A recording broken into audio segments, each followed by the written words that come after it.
Chapter 2 polynomials पढ़ेंगे। तो polynomials क्या होते हैं? पॉलिनोमियल्स वे होते हैं वे इक्वेशंस जिसमें more than 1, more than 2, more than 3 terms होती है, वो पॉलिनोमियल्स कहलाते हैं। तो पॉलिनोमियल्स के लिए हमें पढ़ना पड़ेगा मोनोमियल्स। मोनोमियल्स क्या होते हैं? जिसमें ओनली 1 टर्म होती है, जैसे कि ये ऐसे। बाइनोमियल जिसमें मोर देन 1 टर्म होती है, जैसे कि 2x + 3y। वैसे ही हमारे पास में होते हैं पॉलिनोमियल्स। पॉलिनोमियल्स में क्या होते हैं? मोर देन 2 टर्म्स होते हैं, जैसे 2x + 3y + 3z। तो ये होते हैं पॉलिनोमियल्स जिसमें मोर देन 2 टर्म्स होते हैं। ये हो गई आपकी पॉलिनोमियल्स। तो पॉलिनोमियल्स में क्या हो गया? 2, 3 and 3 ये हो गई आपकी कांस्टेंट, और ये x, y और z ये हो गए वेरिएबल। इसमें वेरिएबल्स कितने टाइप्स के हैं? 3 टाइप्स है। तो कुछ पॉलिनोमियल्स आपके ऐसे होते हैं जिसमें ओनली 1 वेरिएबल होता है, जिसका फॉर्म ये होता है ax² + bx + c = 0। तो ये होता है पॉलिनोमियल का स्टैंडर्ड फॉर्म। स्टैंडर्ड फॉर्म होता है ये पॉलिनोमियल्स का। यहाँ पे a, b and c ये होते हैं कांस्टेंट, और यहाँ पे x होता है वेरिएबल। ठीक है, तो ये हो गया आपका मोनोमियल्स, बाइनोमियल्स एंड पॉलिनोमियल्स। तो इस लेसन पे हमको पढ़ना है पॉलिनोमियल्स। तो पॉलिनोमियल्स में क्या होता है? ये जो होती है पॉलिनोमियल्स, इसकी जो हाईएस्ट पावर होती है, पॉलिनोमियल्स की हाईएस्ट पावर उसकी डिग्री कहलाती है। तो चलिए देखते हैं बुक में। In class 9 you have studied polynomials in 1 variable. आपने पढ़ा है पॉलिनोमियल्स इन 1 वेरिएबल में, जैसे कि ax² + bx + c जिसमें 1 वेरिएबल x है, एंड देयर डिग्री और उनकी डिग्री के बारे में। Recall that if px is a polynomial in x, the highest power of x in px is called the degree of polynomial. मतलब कि किसी भी पॉलिनोमियल में जो उसकी हाईएस्ट पावर होती है वही उसकी डिग्री कहलाती है। जैसे 4x + 2 ये एक पॉलिनोमियल है जिसमें वेरिएबल x है एंड इसकी पावर 1 है।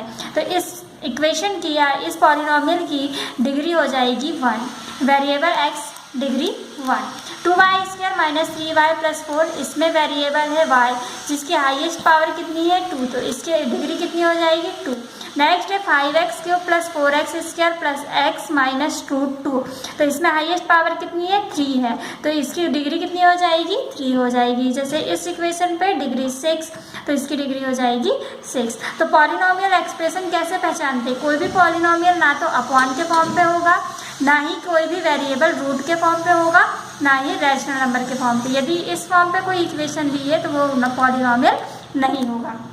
ऐसा polynomial, A polynomial of degree 1 is called a liner polynomial. ऐसा पॉलिनोमियल जिसकी डिग्री 1 हो, जिसकी डिग्री 1 होगी वो होगा आपका liner polynomial. For example 2x - 3 √3x + 5। देखिए यहाँ पर रूट पे 3 पर लगा हुआ है, x पे नहीं लगा है। यदि x पे लगा होता तो ये पॉलिनोमियल नहीं होता। तो ये पॉलिनोमियल इसमें पावर 1 है, 1 है, 1 है, 1 है। तो ये सारे हो गए हैं आपके लीनियर पॉलिनोमियल। मतलब ऐसा पॉलिनोमियल जिसकी डिग्री 1 होती है वो लीनियर पॉलिनोमियल्स कहलाते हैं।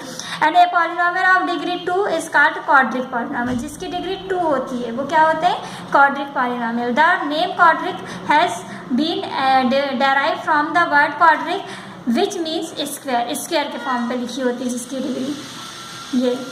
ठीक है, तो ये हो गए आपके क्वाड्रिक। एंड जिसकी पावर 3 होगी वो क्यूबिक पॉलिनोमियल। तो ये आपके 3 टाइप्स के पॉलिनोमियल्स यहाँ पे कंप्लीट होते हैं। अब देखते हैं कि geometric meaning of zeros of the polynomial. Zeros क्या होते हैं? पॉलिनोमियल के जीरोज मतलब जैसे कि हमारे पास में कोई इक्वेशन है, तो उस इक्वेशन को जब हम फैक्टराइज करते हैं तो उससे हमको 2 वैल्यूज मिलती है। सपोज मान लीजिए हमारे पास में कोई इक्वेशन है 7x² + 5x + 2। तो ये इक्वेशन है। तो जब हम इस इक्वेशन को फैक्टराइज करते हैं तो इससे हमको x की कितनी वैल्यू मिलती है? 2 वैल्यू मिलती है। कोई भी 2 वैल्यू है फॉर एग्जांपल है। तो ये जो होते हैं ये उसकी क्या होते हैं? जीरोज होते हैं। तो चलिए हम कोई एक एग्जांपल देख लेंगे।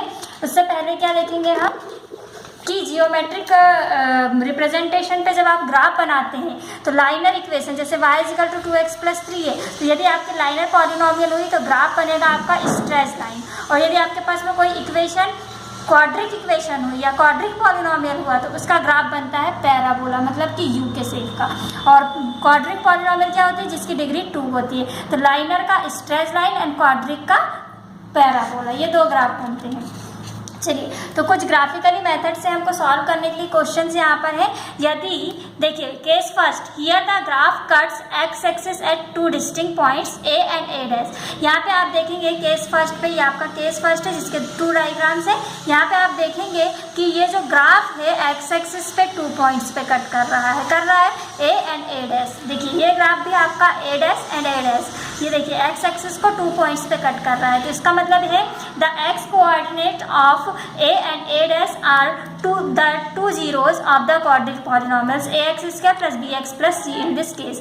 ये होता है आपका quadratic polynomial का स्टैंडर्ड फॉर्म। तो आपको पता चल गया कि इसके कितने जीरोज होंगे, 2 जीरोज। 2 पॉइंट पे कट कर रहा है इसलिए 2 जीरोज। 1 पॉइंट पे कट करेगा तो 1 जीरोज, एंड अगर पॉइंट पे कट नहीं करेगा तो नो जीरोज। जैसे कि केस नंबर 2, केस नंबर 2 पे आप देखेंगे कि ये जो ग्राफ है ये एक्स एक्सिस को ओनली 1 पॉइंट पे कट कर रहा है, तो इसके कितने जीरोज होंगे, ओनली 1 जीरोज। नेक्स्ट क्वेश्चन में नेक्स्ट केस पे दिया है, here the graph is either completely above the x axis, ऊपर है एक्स एक्सिस के और इसमें देखिएगा नीचे है एक्स एक्सिस के, तो ये एक्स एक्सिस को कट कर ही नहीं रहा है, इसलिए इसके पॉइंट कितने हो जाएंगे, not cut the x axis at any point, so the quadratic polynomial ax square plus bx plus c has no zeros in this case. तो आपके एक्सरसाइज में बस यही क्वेश्चन दिए हुए हैं कि ग्राफ के आपको जीरोज फाइंड करने हैं। तो देखेंगे इसको कैसे करेंगे आप। देखिए फर्स्ट क्वेश्चन पे बोल रहा है the graph of y equal to p x are given in the figure 2.10 below for exam for some polynomials px, find the number of zeros of px in each case. तो each case में आपको number of zeros find करने हैं। तो देखिएगा यहाँ पे जो ग्राफ है ये लाइन जो है आपकी एक्स एक्सिस के एबो है, इसलिए इसके जीरोज कितने हो जाएंगे, नो जीरोज। इसमें देखिएगा एक्स एक्सिस को 1 पॉइंट पे कट कर रहा है, इसके लिए इसके जीरोज कितने हो जाएंगे, 1। यहाँ पे एक्स एक्सिस को 2 पॉइंट्स पे कट कर रहा है, सॉरी 1 2 3 पॉइंट पे कट कर रहे हैं तो जीरोज 3 हो गए। यहाँ पे देखिएगा 1 2 पॉइंट पे कट कर रहा है तो जीरोज 2 हो गए। 1 2 3 4 पॉइंट पे कट कर रहा है तो जीरोज 4, 1 2 3 पॉइंट पे कट कर रहा है तो जीरोज 3। और लाइन कैसे राइट करना है आपको, लाइन आपको इस एग्जाम्पल में जैसे कि हमने पढ़ा था यहाँ पर लिखना है। यदि 1 पॉइंट पे कट कर रहा है तो 1 जीरोज। यहाँ पे ऐसे लिखेंगे जैसे आप answer, here the graph cuts x axis at 2 points, so it has 2 zeros। ऐसे आप इसकी लाइंस राइट कर लेंगे। तो ये आप फर्स्ट एक्सरसाइज को कंप्लीट कर लेंगे। उसके बाद में हम देखेंगे कि सेकेंड एक्सरसाइज पे हमको क्या करना है। सपोज मान लीजिए आपके पास में कोई इक्वेशन है 2x square minus 8x plus 6। तो इस इक्वेशन को आप फैक्टराइज कैसे करते हैं, फैक्टर फाइंड करने के लिए आप देखते हैं कि लास्ट में लिखा हुआ है आपका 6 और फर्स्ट में लिखा है 2, मतलब कि 6 × 2 12 और मिडिल टर्म पे कितना लिखा हुआ है 8। तो आप क्या करते हैं, ऐसे 2 नंबर चूज करते हैं जिनका प्रोडक्ट 12 हो और जिनका प्लस माइनस 8 हो। तो आप क्या करेंगे, 6 2 × 12, 6 and 2 का मल्टीप्लिकेशन करने पे कितना आता है 12, एंड 6 and 2 को प्लस करने पे कितना आता है 8। तो ये नंबर आपके सेलेक्ट हो जाते हैं। तब आप क्या करते हैं, इसे 2x square minus 6x minus 2x plus 6 कर देते हैं। तो आपने इसे माइनस माइनस में इसलिए लिया ताकि ये क्या हो जाए, प्लस हो जाए। ये माइनस 6 × -2 -8 हो जाएगा। अब क्या करते हैं, आप इसे 2 ब्रैकेट्स में राइट करते हैं और फिर क्या करते हैं, इसमें से आप कॉमन, यहाँ से माइनस कॉमन निकाला इसलिए यहाँ पर -6। तो फर्स्ट ब्रैकेट से आपका क्या कॉमन निकल जाएगा, यहाँ से निकल जाएगा 2x, अंदर बचेगा x minus 3, and second bracket से आपने क्या निकाला है, सेकेंड ब्रैकेट से अभी आप निकालेंगे 2, तो यहाँ बच जाएगा x माइनस 3। तो आपके फैक्टर्स क्या आ गए, x माइनस 3 दोनों पे कॉमन था, 1 टाइम राइट कर दिया, और जो ब्रैकेट के बाहर है वो सेकेंड ब्रैकेट में। और ये सारी चीज़ें आपकी किस में चलती हैं, इक्वल में चलती हैं। तो x minus 3 equal to 0, so x equal to 3, and 2x minus 3 equal to 0, तो 2x equal to +3 and x equal to 3/2। तो ये जो x की 2 वैल्यूज मिली है ये आपके जीरोज बोलते हैं, इसे क्या बोलते हैं, जीरोज बोलते हैं। तो इसके लिए आपको जैसे कि एक्सरसाइज का एक क्वेश्चन देख लें आप, क्या है, find the zeros of the following quadratic polynomials and verify the relationship between the zeros and the coefficient. आपको क्या करना है, इसे सबसे पहले इसके जीरोज फाइंड करने हैं और फिर इसे क्या करना है, फैक्टराइज करना है। तो इसकी इक्वेशन के इक्वल में 0 ले लिया। तो अब देखेंगे यहाँ पे लिखा है 8, यहाँ पे लिखा है 1, तो 8 × 1 मतलब कि 8, एंड 8 और 2 को मल्टीप्लाई कर प्लस माइनस करने पे 2 आने चाहिए। तो ऐसे कोई फैक्टर चुनने हैं जिसका प्लस माइनस क्या हो जाए, 2 हो जाए और प्रोडक्ट कितना हो जाए 8, तो 4 2 जा 8। जब आप 4 2 इंटू 2 करेंगे तो 8 आ जाएगा एंड 4 में से 2 सब्ट्रैक्ट करेंगे तो 2 आ जाएगा। तो हमारे सेलेक्टेड नंबर है x square minus 4x plus 2x minus 8 is equal to 0। Then x square minus 4x आप 1 ब्रैकेट पे राइट करेंगे एंड सेकेंड ब्रैकेट पे आप राइट करेंगे 2x minus 8। Then common find करेंगे तो आपको क्या मिलेगा, यहाँ से निकलेगा x common, x minus 4 plus 2 bracket में बच जाएगा x माइनस 4। हमेशा आपको ध्यान रखना है कि दोनों ब्रैकेट में सेम नंबर बचने चाहिए। तो आ गया x minus 4 and second bracket में आ गया x plus 2 is equal to 0। तो अब आपका आ जाएगा x minus 4 is equal to 0, so x is equal to 4 and x plus 2 is equal to 0, so x is equal to minus 2। ये 2 zeros आपके ऐसे फाइंड आउट हो जाएंगे। तो ये 2 जीरोज फाइंड आउट होने के बाद में इसका आपको वेरीफाई करना है। वेरिफिकेशन के लिए आप क्या करेंगे, वेरिफिकेशन के लिए करेंगे sum of zeros, sum of zeros. इसका फॉर्मूला होता है को minus coefficient of x upon coefficient of X square. आपका बुक में फॉर्मूला दिया है, तो सम ऑफ जीरोस तो जाएगा 4 प्लस माइनस 2।